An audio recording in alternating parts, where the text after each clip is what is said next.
It was in early 73 when mother used to still receive students when they needed to see her. I was still very dependent on the mother of the ashram. I was still dependent on my parents. How old was I? I must have been 20 or 21. So in the room we had to wait outside in a line, and the line was up to her chair.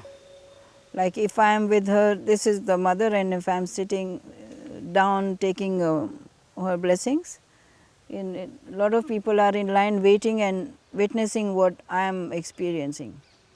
So when my turn came, I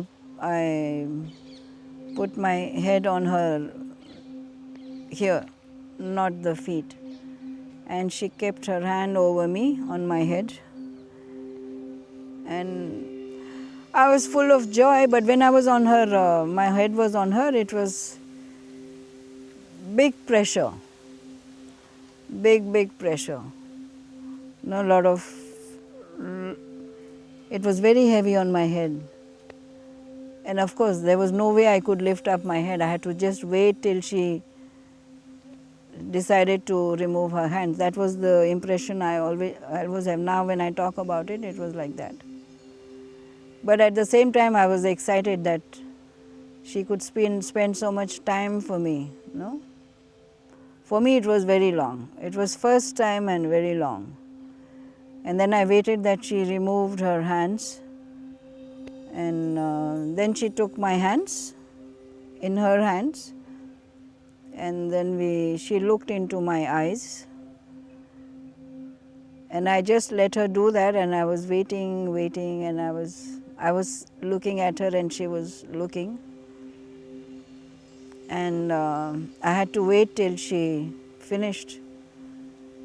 And then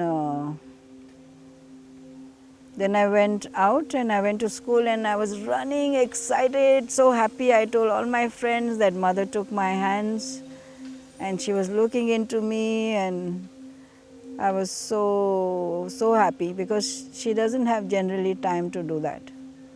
And especially the situation had changed, there were so many people waiting. It didn't matter to her how much time she took. So for me it was like eternity. You know, like as if she came out from a trance. But that day changed my life.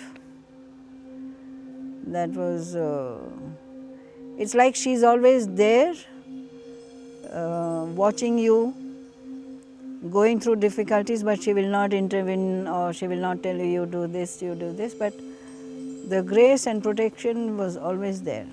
And for me, she is still there.